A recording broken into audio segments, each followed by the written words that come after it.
Hello, everyone, and welcome to this episode of PEPTalk Podcast, Productive Environment Podcast. Let me stop my music here.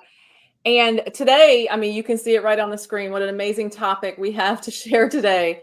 Don't die ugly, live beautifully.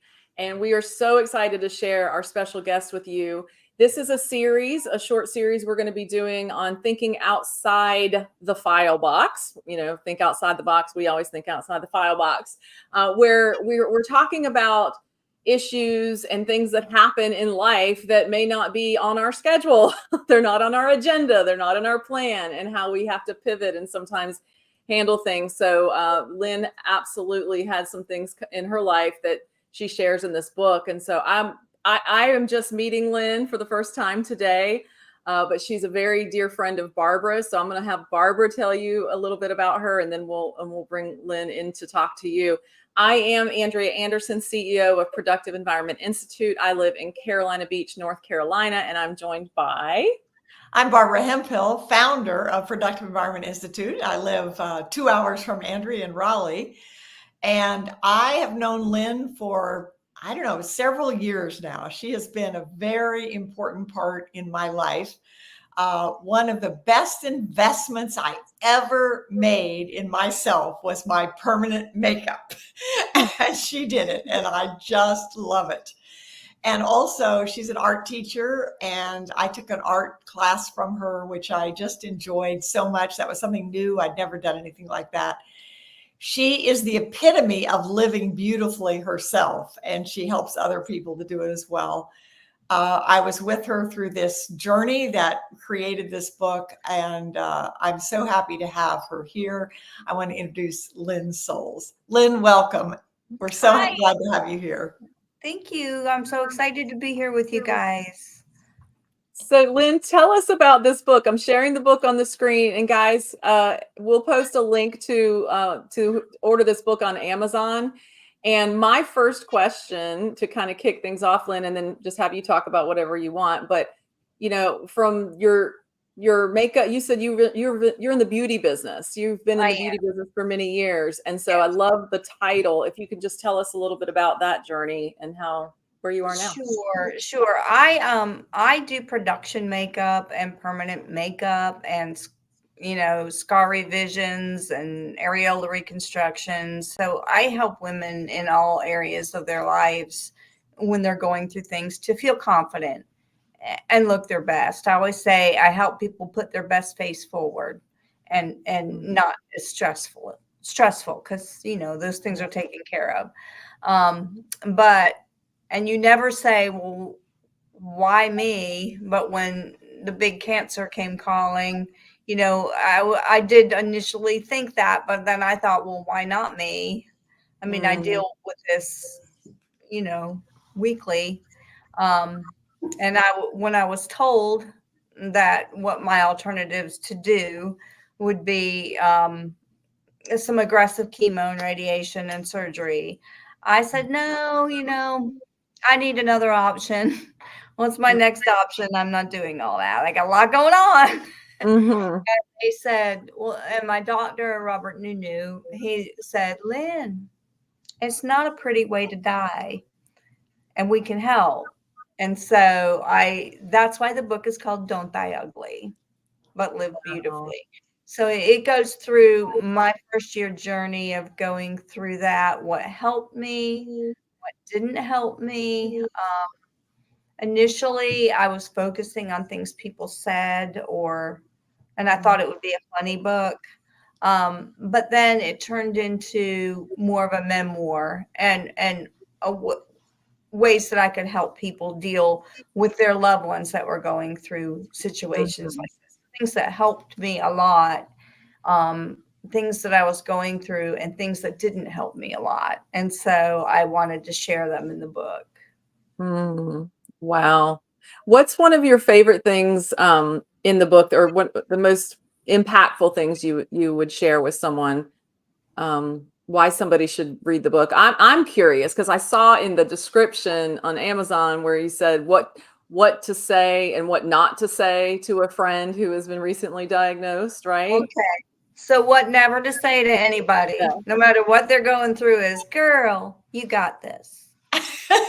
Don't say that. Don't say, girl, you got this. I would Wow. just say, whenever somebody would say that, I know it was a filler thing to say because you don't know what to say. You want to say something positive.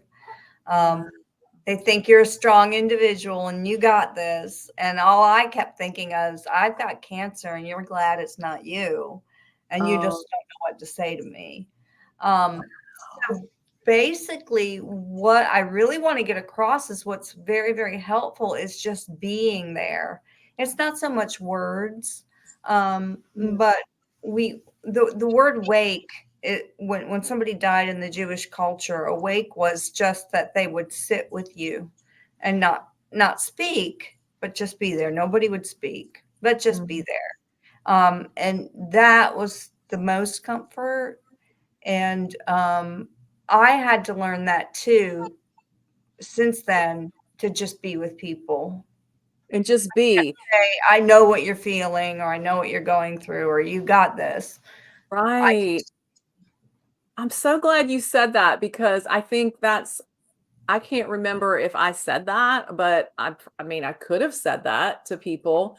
And we've got a comment here from Liz. She's one of our organizing consultants. She said, "Oh no, I just said that yesterday." I mean, that is a thing that would come to mind to say like, "Hey girl, we got, you got this. You can beat this." And you're saying that's less helpful than just being there and being quiet. So when you're saying being there, what can we say in those, like when like my friend just told me this week, one of my very, very close friends I've known for 30 years just told me this week that she just received a cancer diagnosis, and we didn't talk personally yet. We've talked in text, but I have to go back and look and see what I said, but I feel like I might have said like, don't worry, you'll get through this.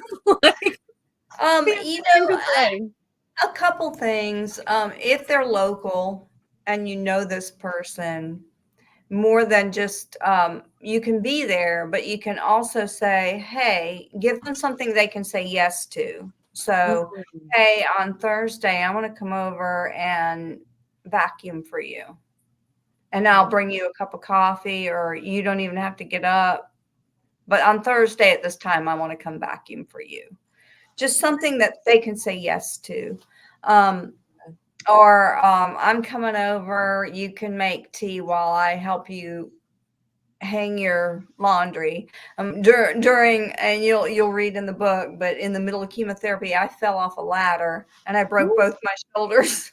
Lynn, oh my I was goodness. like this. I couldn't do anything. Oh. So just people, I really relied on help, which I didn't need before and would never have asked for before. So I learned to say yes. My husband learned to accept yes, because, we're private individuals, and to say yes, let people into your life. So those are some things that I learned during that process.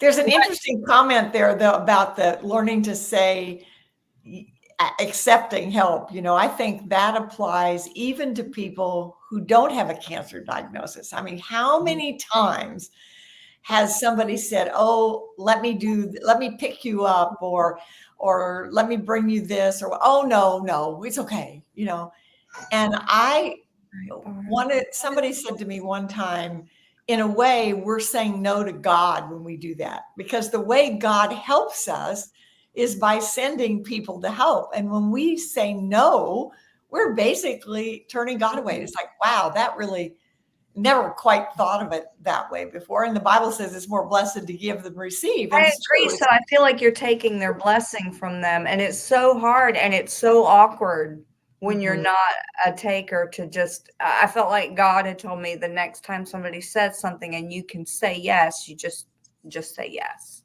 Yeah. And I learned a lot through that. I'm learning through that. But Andrea, you asked another question. So you asked if, what you could say if your friend isn't close by. I said to be is to listen.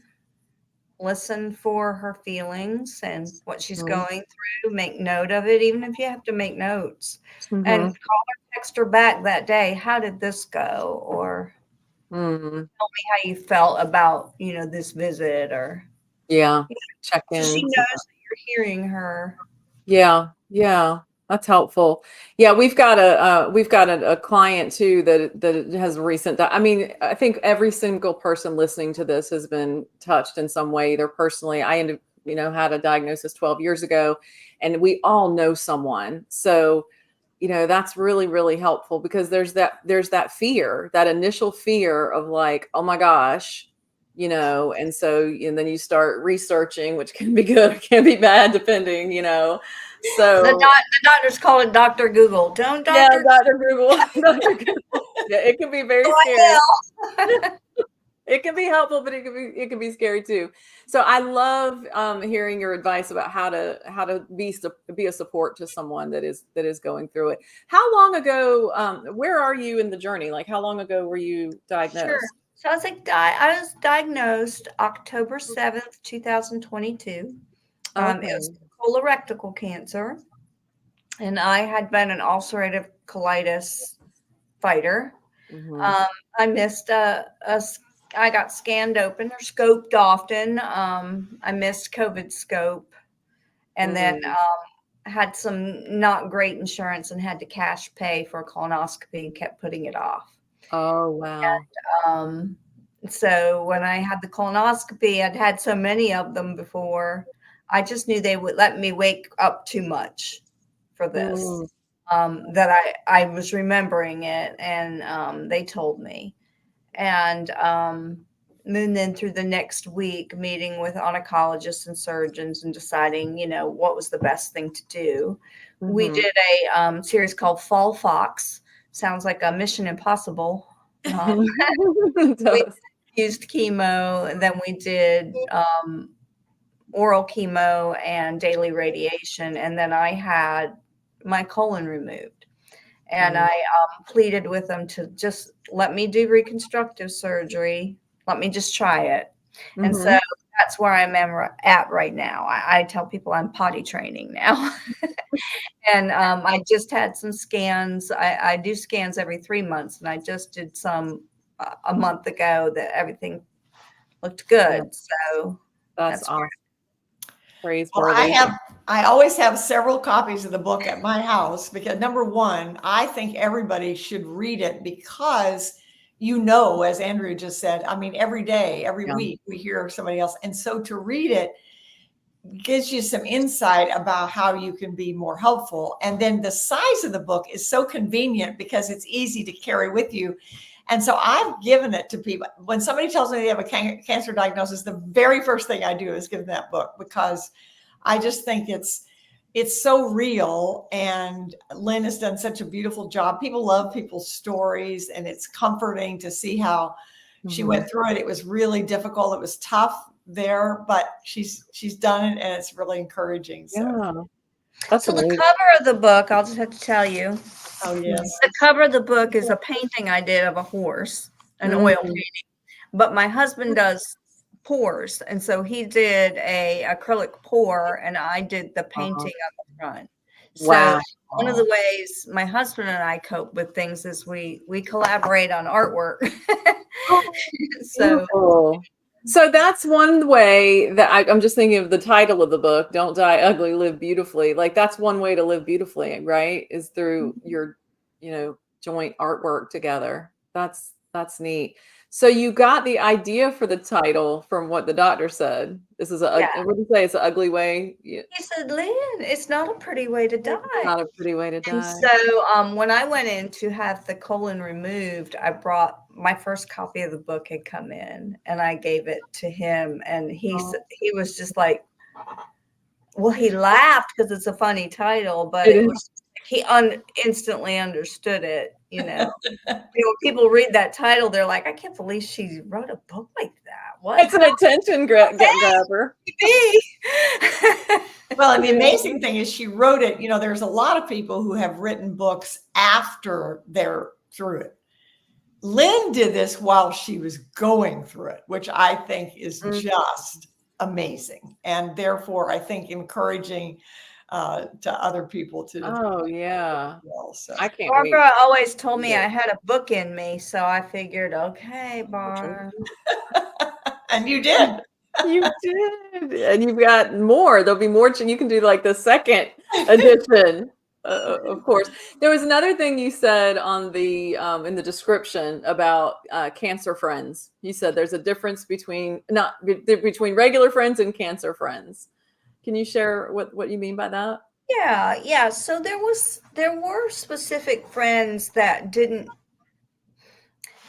totally drain your energy. It was a very exhausting experience. So the Mhm. people that we chose to let in and spend some time with, I trusted them with my time, that I didn't have to be all together, that if I needed to, hey, you stay visit, I'm going to go lay down. Mm, There were people I enjoyed being with, and that enjoyed, we would just be, mhm. instead of stressful. And Yeah. those were the friends that would be like, hey, Lynn, you have to say yes to this. I'm coming to do that, or I'm doing this. And, Mhm. I didn't feel like I had to say, well, let me check my schedule. Let me call Chris, or. Yeah. And it was, I have to say, it was so wonderful to see how Chris and Lynn worked together. I mean, they just, it was really, really amazing, because Chris certainly didn't have this on his to-do list and ended up doing a lot of things that no husband ever thinks they're going to have to do. And he Mm, did it so graciously. And wow. they took opportunities during the process to do things. And it was a real inspiration. Lynn, I want you to talk about, for the people who are in the Clayton, Raleigh area, I want you to talk about the event you have it coming up. I'm going to be there. I would love to see some of our local friends there, because you're doing such a wonderful thing. So describe the event so that people know what's going on. So one of my businesses, I do permanent makeup like I did for you, Barb, is Permanent Beauty, and it's permanentbeautync.com. And every year we do an open house. We just celebrate the year and the year that we've had. It lets my clients come get vouchers for their discounted upkeep for their permanent makeup. But more importantly, we pick somebody in the community to give back to, and we have vendors, and we do a raffle. And this year we're benefiting a organization called Her Haven of Light in Clayton, North Carolina. And so we will have numerous vendors. We have over 300 people come to this event. Each vendor will have raffles. I will raffle off some of my procedures, and all the benefits will go to Her Haven of Light in Clayton. Nice. And you'll And be signing your books? Will you be autographing books there? yeah, I'm going to be doing a book signing, so you can come buy a book and get it signed. So that is at 510 West Main Street in Clayton, North Carolina, on Monday, December the 2nd, and it's from 4 to 8 p.m. We'll have a meal for you. We'll have some cheer, and Mrs. Claus will be there. Fun. I That know sounds her great. well, so yeah. That's great. One thing I want to ask you about, Barbara mentioned your husband, that this wasn't on his to-do list, and we have, or yours. So I want two things. I would like you to talk about, well, I'll just do one at a time.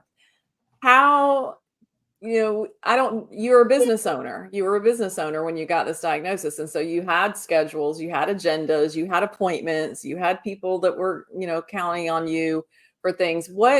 How did your life change in that respect? And did you have systems for rearranging your schedule? Like, how did you handle all of that kind of stuff?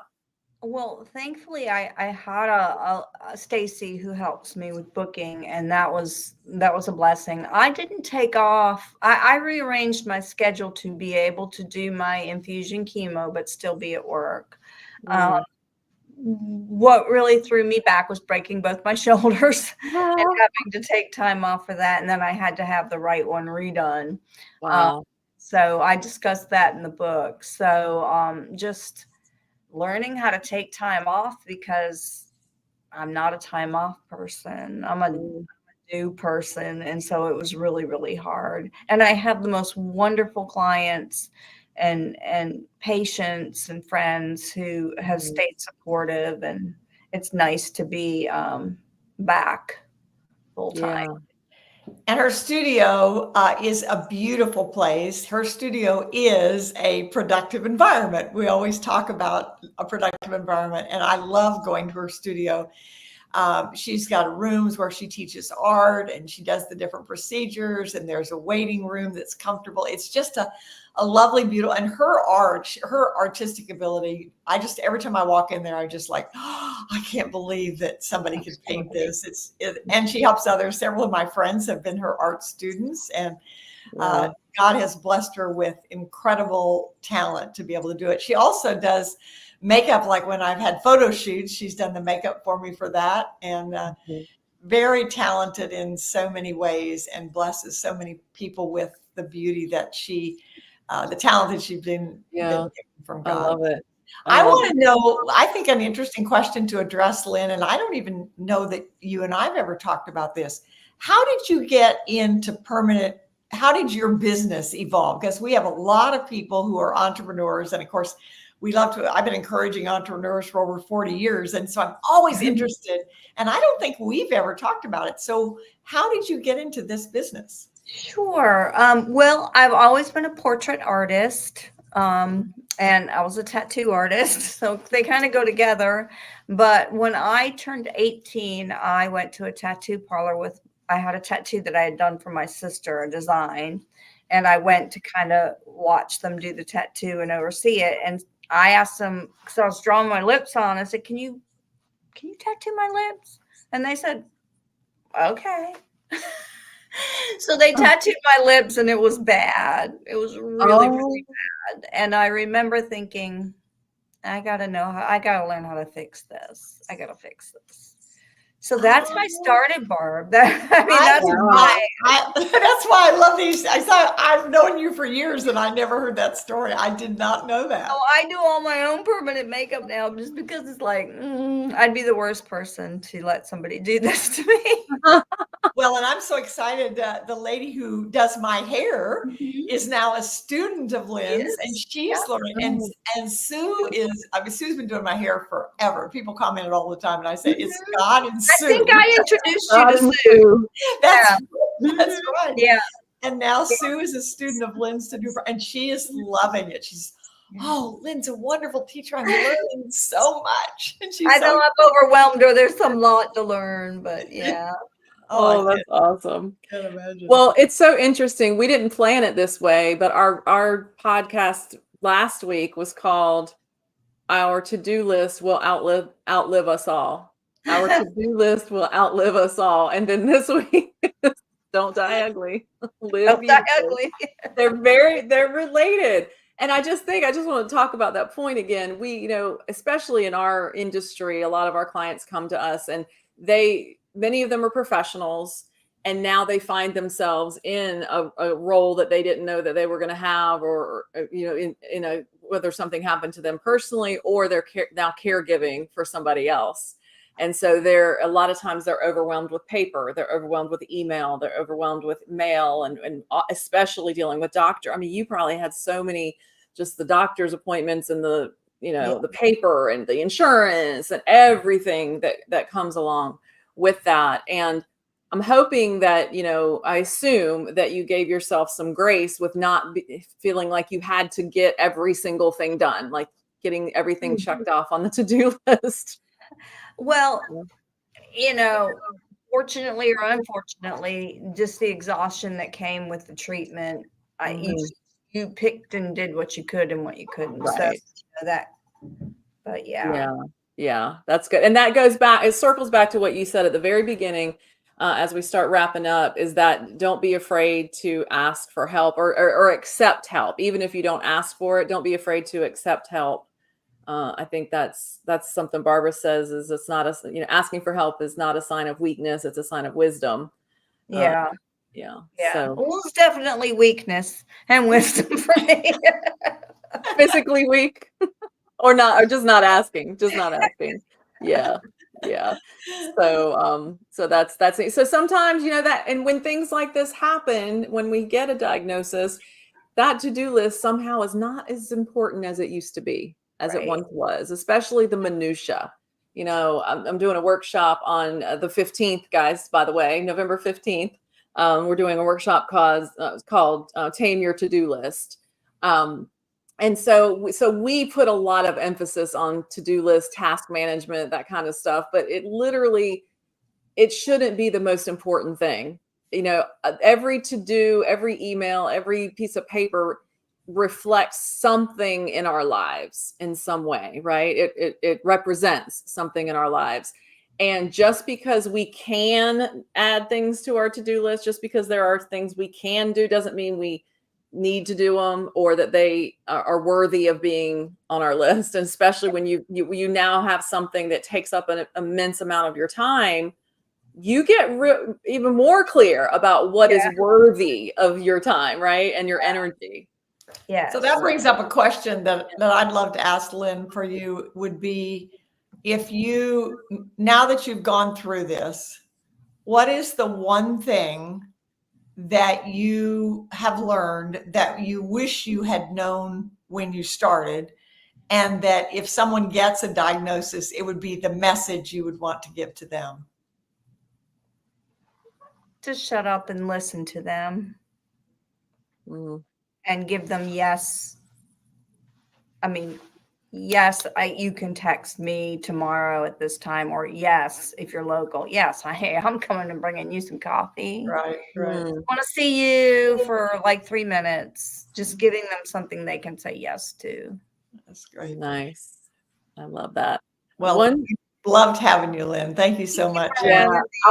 And you didn't, I don't think you said it, but at your open house, one of the things that those of us who go every year like is that she always gives us a coupon for a discount on something the upcoming year. So that's one of the things that gets a lot of us there. Yeah. So it helps you keep up with things. Absolutely.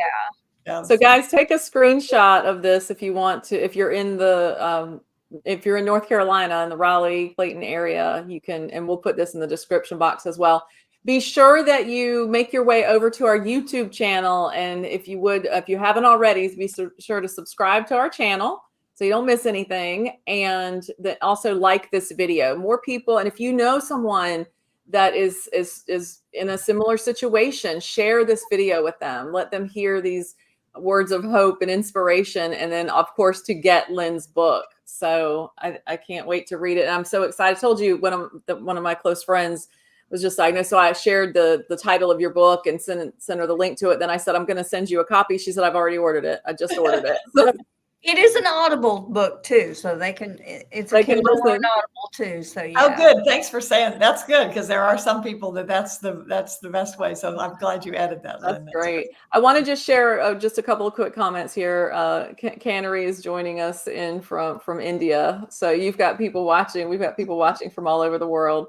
So thank you for this inspirational thing, because as we work on our to-do list, we think we plan our schedule and we do all this, and then we're it's like, okay, something new gets dropped in that you weren't expecting, and you just have to learn how to pivot. And we have these storms and things that happen in our lives.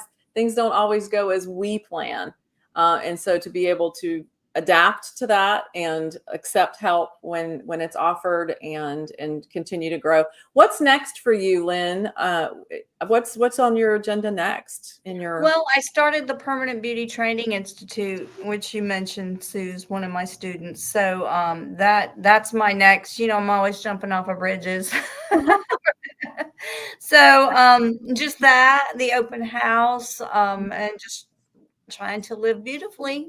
Well, we talk a lot on here about leaving a legacy. So you're doing the Permanent Beauty Institute is your legacy. It's something that will live on after you. And we always like to encourage people to do that. And you're a living example of it. So thanks, Barb. Awesome. Thank you, Andrea, for having me. I'm excited to be here today. Yeah, thank you for spending time with us and getting our pep talk. I'll see you at the open. I look forward to seeing you at the open house. That's right. Okay. Thanks, Lynn. Bye. Bye, everybody.